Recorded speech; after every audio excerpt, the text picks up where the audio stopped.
Hi everyone, I'm Bianca. And I'm Byron. Welcome to the Self-Made Book Channel. Today we are speaking to HR and business consultant Michelle Raymond. She's also the founder of The People's Partner, and we're going to be talking about all things business, HR, rules, regulation, all that good stuff. All the stuff that you need to know. Exactly. If you're a small business and you don't have someone in-house dealing with HR, there's so many things they probably need to know that they're missing out on. Yeah, definitely. But before we get into that, tell us a little bit about your story. How did you become the, HR consultant extraordinaire that you are now?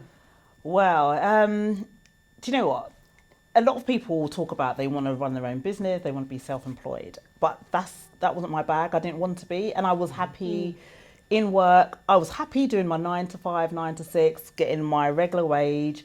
And because I was in HR, I always had my own I was like the king of my little castle anyway. Yeah. And so I just felt like I was self-employed anyway. And everything was going fine. And I had no need or desire. I didn't fall into this entrepreneurship cycle. And literally how I fell into it, I went to this really big conference and my husband, who was my fiance at the time, when someone on the stage said, who has started their business, wants to come up and to pitch it. And he pushed my arm up. These husbands. I love that. Right. I love that. and out of everybody there, they called me onto the stage and I thought, oh my gosh, I don't even have a business. Oh. So I went on the stage and I thought, Michelle, you need to say something or do something. So basically I spoke about HR and I just talked about, what types of policies you should have and how a policy could be invalid if you don't follow the right procedures, all those kind of things. And they were asking me, do I know employment law? So I spoke about employment law. So I didn't have to actually say that I had a business, but I talked like I had a business without perjuring myself. Yes. And then I came off stage. When I got off stage, I had so many people come up to me, Michelle, we've just started a new business. We want to make our first hire. What should we do? And I would say I had about 5 people in the room who actually then became my client. And they were saying, what's your business name? How much? And I kept saying, I'll get in contact with you by the end of the week. And then that same night, I just thought, oh my God, I fell asleep and it just felt like something downloaded in my spirit, you like to work with people, like to partner with people. So call yourself the people's partner. And the day later, I registered it on HMRC and I've never looked back. Wow. Never looked back since. I love it. So I'm one of them accidental entrepreneurs. Yeah, yeah, making it up as I go along. Always in there. So I'm going to jump straight into it. So what do you find is some of the most common issues small businesses and entrepreneurs encounter in the HR world? All right, I would say the main thing is always around policy is how to interpret the policies to make it work for your company. Because a lot of people will just go online and just pick any policies that, that seem to work. But it has to be related to the company and the culture of the company, especially when you're hiring. I think hiring, getting in staff is always going to be your biggest cost. And it's how do I hire the right person? Will they fit within the culture? Will they fit within the team? And you want them to fit, but you also want that difference so that they're bringing in some new energy. So I think the hiring of staff is always a big thing, and policies and procedures. Like some companies have too many and it makes it over bureaucratic, and then some don't have none and then they don't understand why everything's chaotic. Yeah. So without exposing too much, I really want to get into the Go for it. Give us some of the most ridiculous HR scandals Right. you have seen. Yeah. How? Why? When? Right. Sometimes Okay. you can't Yes. imagine your world. I actually have one actually. Go for it. So I've got a couple of clients on a famous road, and I can't say the street because you'll know what the street is. Yeah, that's fine. And so they do surgery. And this guy, love him. I love him to bits, but he's a nightmare. And I will say that he knows I call him a nightmare. And he's just one of those bosses, just do the surgery and get a manager in to lead and manage the team. And the amount of things that he does and says, I'm just how do you think you're going to get away with it? Women shouldn't be doing this. Woo! And in the interviews, Are you in a relationship? Are you looking to Are you just have a children? baby? I'm sitting there and my mouth is like, and I'm thinking, I can't kick you underneath the table. So I then come in and say, okay, let's just disregard that question. Let's move on to the next one. Yeah. And I'm like, in this day and age, you just don't ask those kind of things. But not even that, you just can't. No, this is a really No. interesting thing, right? So, This is about that thing you saw the other day, isn't it? Go on. That was it, yeah. Yeah, It was, yeah. I won't say his name. Yeah. Anyway. So, he was talking about the policies Right. that you're talking about. Yeah. You know, that many corporate companies Mm. think about these things. Yes. So, for example, employing a woman in a particular age group. She hasn't got a family yet. She's Yeah. got a partner. Yeah. And there is, I don't know what percentage, but there's a possibility that she might be starting a family very soon, which will Yes. mean maternity leave Right. and losing a member of staff and so on and so forth. So, in the back of their mind, they are thinking that, and that might prevent that woman from getting a role. Yeah. Yeah. Yeah. Mm-hmm. So, just to play devil's advocate here, some women don't want Children. children. Mm-hmm. Have no interest in having children and don't have a partner. In fact, their sexual preferences is not men. Yeah. So, Exactly. Yeah. so they Yeah. that doesn't affect them. Yeah. So just to play devil's advocate, sometimes would that information Be helpful, useful. helpful? Mm. Because it might disadvantage, because they're thinking it anyway. Yeah. Yeah. No, they do. They Right. do. Even the female bosses Think it. think it. They're thinking it Yeah. anyway. But we're not allowed to ask it because it's a form of discrimination. Description. Yeah. Yeah. Mm-hmm. So they're not. So what do we So do? I mean, so what do you do? What do we do? What do you do? Well, when I was interviewed for a role, when I was getting into, I think, my second HR role, I would have been working for a male boss, and I actually purposely said, no, I wasn't married then, so I said, I'm in a relationship, and I've got a daughter, but she's always been looked after by my mum. I dropped that so you in. put it in Right. there I dropped early. it Yeah. in. So that's Yeah. the tip. You set out in the beginning stages where you are. Yeah. Okay. But you know what?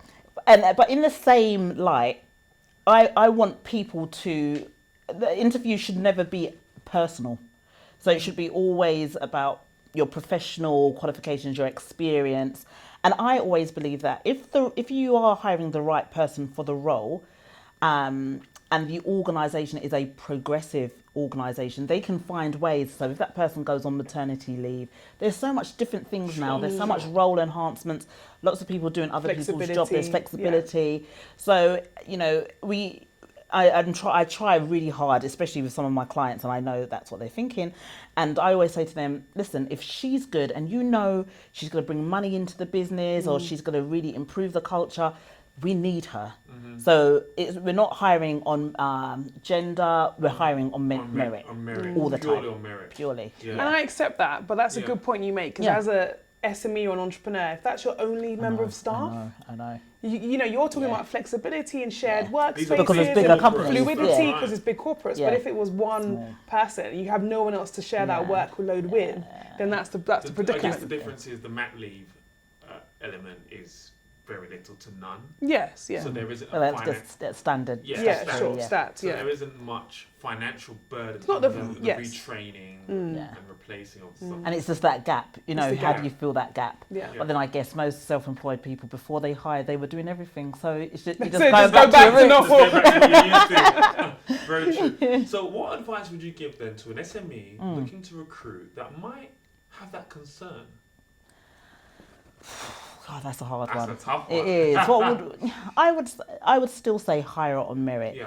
And I think, especially when it's like one-man bands, really small companies, be open and transparent and have those conversations and say, listen, I know that probably at some point you want to start having a family. Let's work something out that can work for you and work for me. Because most people, most women, they don't want to be out of work for 12 months anyway, to be fair. So I think it's just a conversational piece to have. And can you have that conversation at interview stage? I think with small companies, one-man bands or under 5 people, I think you really can. Yeah. It's when you start going into the bigger companies, like over 50 people, and they're really more bureaucratic. But when you're still young and growing, I think it's very organic. Yes. The relationships are, relationships are really organic. You still have some standards, but the conversation can flow so much easier. I think that's a good thing about small businesses as well. Yeah. Excellent. Definitely. And is that the majority of your clients? Is it small businesses? Yeah, so the business is split into 2 really. So we've got the HR side, and I actually broke out to do more business consulting literally because of the HR side. I noticed that a couple of companies were hiring me to just dismiss staff. Okay. And I had one. So to do the dirty work. Right. Okay. Right. Yeah, the scapegoat. And I had one particular lady that I had to dismiss, and I tell you, my heart went out for her. I really felt, and I thought to myself, you're not going to get another job very easily, because she was quite mature in age. And so we started talking, and she said, you know, Michelle, I've always wanted to start my own business. So I said, okay, this is what I'm going to do. I'm going to help you. And so I started helping everybody that I was dismissing. And as far as I was concerned, I was dismissing on one hand and I was raising them up with another. Yes, and so that's how I got into business consulting. So I started doing it, and then I was like helping new entrepreneurs, and now I help people who want to raise their profile. So they've already been in business, not making that much sales, and they're not really visible. So it's, you know, just getting them on more speaking engagements, raising their publicity, and actually it gives them back that confidence as well. So I enjoy that side of the business. So I did see on your social media page, speaker. Yes. So what do you talk about, and what kind of gigs have you done? Yeah, I've done quite a few. I get lots of speaking engagements, thank you, Jesus. And it's varied, but I have like core keynotes, and one of my keynotes is around strategic networking, and it's called how to increase your circle of influence with key people of influence. And so it's much more than just the networking. It's how do you leverage the people you know, and how do you get into the inner circles, the people that make the decisions, the people that make a way for you, and it's how to build relationships with that. So I'm very much about building relationships with people. So that's one of the keynotes that go down really well, and it goes down well because it has a controversial element to it as well, where you know, I talk about people to move outside of their culture zone. And too many people, we do gravitate to people that look like us, who speak like us, who believe like us, and then you're just creating that same thing. But once you step out and you're actually in a circle that you feel unfamiliar, and you do feel a bit nervous and you feel like the odd one out, but that's where you learn. So I'd like to talk about that. And the other one is around productivity and being focused. And because I see so many times that people have the desire, but they don't have the discipline. And I teach about the discipline. So someone could talk about balance. I don't talk about balance. Not that I'm against it, but I don't balance very well. Yeah, so, he doesn't like balance. Right, put it here. I was going to do that. Yeah. So, you know, and that's somebody else, and that's fine. That's somebody else's bag. For me, I believe that I can get my balance later. Right now, it's about the grind. So I put in the hours, I put in the work, and reap the benefits. So I can reap the benefits later. Okay. Yeah. So that's and I've spoken on quite a few stages in around the UK, globally, Dubai, India. Looking to put some events together in the US with my mentor. So yeah. Excellent. Well, good. if you do ever need an amazing manager to negotiate your deal, I shall be letting you know, Byron. There's one right here. You know. Do you find that your message is interpreted in different ways based on where you are? Because you said a few different countries, quite interestingly, so India, Europe, and so on. And even between corporates or entrepreneurs. Yeah. So I more recently did a talk on presentation skills and how to open with impact and how to create the story and the journey. And I did it for a corporate company. Now, when I did it for entrepreneurial space, I started the presentation with a song. So I started singing. Thank God. I can sing. Yes, I can sing. I've got a few songs. And when I was planning to do it for the corporate, I was thinking I need to do something slightly different, but I didn't. I opened that with a song and I captured them straight away because obviously all the other speakers, hi, how you doing? Same. And I thought, nah. And I went on and I think I sang Stand By Me. And they were clapping and they were waving. And I said, exactly how I started. You don't have to do it like that. But I started with impact. So it could be a quote, it could be a statistic, something to shock them. And so I find that I do have to tweak what I talk about, obviously, to the audience. But even in the different countries, so when I did Dubai, I wanted to really understand the culture. So I was very careful about what I said about men and female empowerment. I just... just wrapped it up. And in Oman, I think at the time women just were allowed to get their licenses. So, What was that like? Was that a nice trip? Oh, it was nice. Yeah, definitely. Okay. So it was interesting. But just culturally, you have to the cultural nuances that you have to cater to. And once then, it's always going back to really understand who you're speaking to. Yeah. Which may be different from my target market. So I really do research. I always ask the event organisers, what's the demographic, what's the cultural makeup, what's the ages, and what are they looking to get, and how does that differ from what you hired me to do? Sure. Because you have to play both games, meet their needs and engage the audience. So you mentioned you have a mentor that's helping you kind of break the US market. Yeah. So what's the importance of mentoring for you? I think it's everything. Okay. Absolutely everything, because we only know what we know. We don't know what we don't know. And I purposely got a mentor who was very much unlike me. The only thing we actually have in common is that we're both Christians. Apart from that, he's a man, he's white, he's American, he's old, I'm young. But I wanted to learn his experiences. I wanted to find out and tap into his knowledge to get me to where I want to be. And he's just shown me so much different things. It's really opened my eyes. He even, when I tell him that I'm speaking at certain events, he will say, Michelle, why are you speaking there? Who's going to be there? And I'm like, okay. And he's gone through my Facebook and he said, delete that picture. I mean, they're not bad pictures, but he said in terms of personal brand.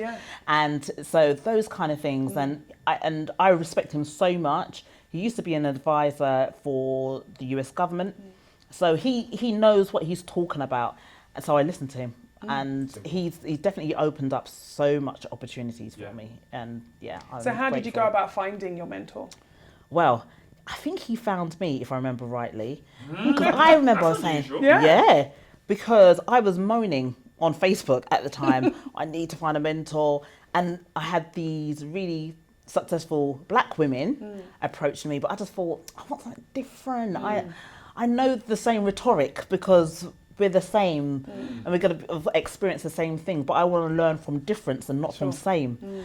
And I put something out and somebody said to me, when you're ready, you'll find your teacher. There's a quote, when you're ready, your mentor will find you, something like that.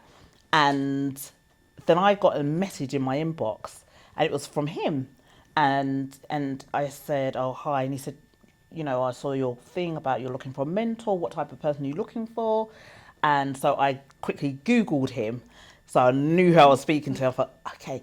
And then I was like, oh, well, I'm looking for somebody, who can show me the new ropes and all that, getting all quiet and stuff. And we got on a phone call. We had a really great session. Told me how much his fees were. And I thought, oh, my God, I need to go to the toilet. So I said, let's work something out. So I said, I really want to work with you and I want to honour you and respect you for how much you charge. I don't have that all right now, but this is what I want to do. And I planned it out. I'm a great negotiator. So I planned it out to T, what I should say if he says this and if he says that. And we made an agreement. And obviously I paid everything. And one of the agreements is if he helps me to get to a certain place where I'm making a certain amount of money, I'll pay all the balance. And I did. So... yeah, excellent. So he had an invested interest as well. I like that. I like that negotiation. That's smart. Smart. That's smart. Yeah. And I think not enough people take that approach. They think, the price is the price. But sometimes it is. Yeah. But if you come with a solid plan, Structure. most people don't even come back with a plan. Most people don't come back at all. Everything's open for negotiation. Yeah. And if you really want it, and my thing, it's got to be a win-win situation. And I really wanted it, so I was determined to find whichever way I needed to do to make it happen. But then he had a vested interest. He wanted you to succeed as well because it makes sense for him. Yeah, and for him, he's, like he said, he's retired, and the only way he can give back is injecting his experience and knowledge into people coming up. And I really like that as well. Yeah. Excellent. Yeah. So you mentioned touched on your faith. Yeah. Is that a big part of business for you? Yeah, it really is. And to be fair, I don't talk much about my faith in business until more recently. I just thought I just want to utilize what I do have within me. And, I'm a big believer in faith. And I just thought, oh my God, why am I not leveraging faith? I'm leveraging people. I'm leveraging my skills, but I'm not leveraging my faith. And so I went on a 21-day of unwavering faith and belief, where I would wake up every day at 5:30 and pray at 6, and I just put it out in the atmosphere that anything I want during these 21 days will come to pass. And I had no doubt whatsoever, and that was the whole mantra. And since then, I've just kept it going.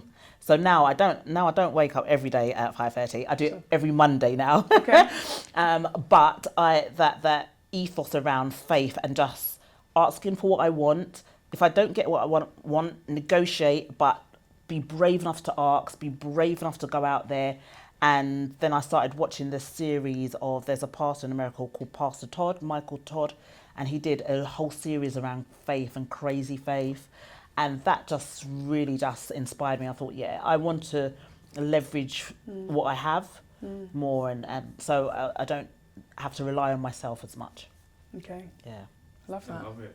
So what's the end goal? What do you want to achieve? If you can paint a picture on what your next 5 years looks like, how does it look?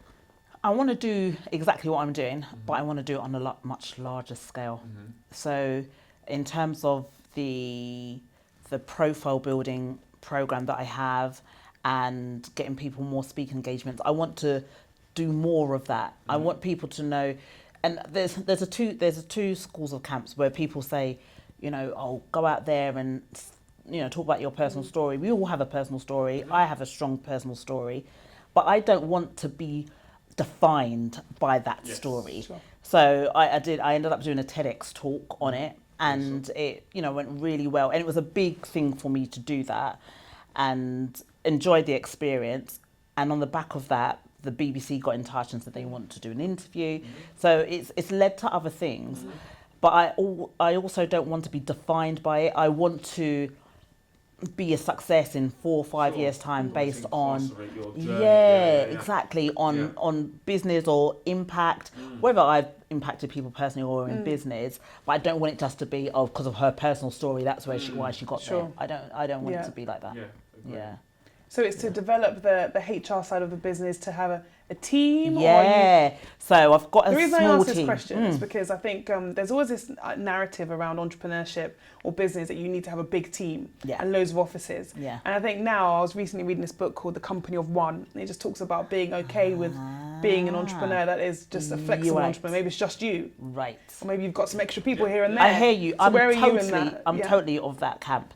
So I've been reading another book called Small Giants, and it's the same type of notion, where I don't have to have lots of people. So there's 3 of us, and to be fair, I can work with 3 of us because I'm moving the HR onto an online platform anyway, so they can just access what they need from there. And in terms of the business consulting side and the profile building, I just want to do more of that on a bigger scale. Once again, I don't need a big team for that as well. And somebody said to me, you could be just one of those types of people who's you're big, well known, but you're still small. And I like that. And I thought I'm not here, my mission is not to take over the world. Sure. My mission is to make a great impact, but I can do that without having to take over the world. Sure. Yeah. I like that. Small Giant. Yeah, Small Giant. I like that name. Whilst we're on the topic of books, which books what are your top My top books. three. Let's go with three. Three. There's one that I was reading, and it's by an author called Peter Good. Vug. It's Vgood. Who knows how it's pronounced? Okay, fine. Yeah. And I love his book, and he talks a lot about influence. There's another one called it's called Who's Got Your Back? And that's really good, and that's around about relationship. Who's actually supporting you from behind?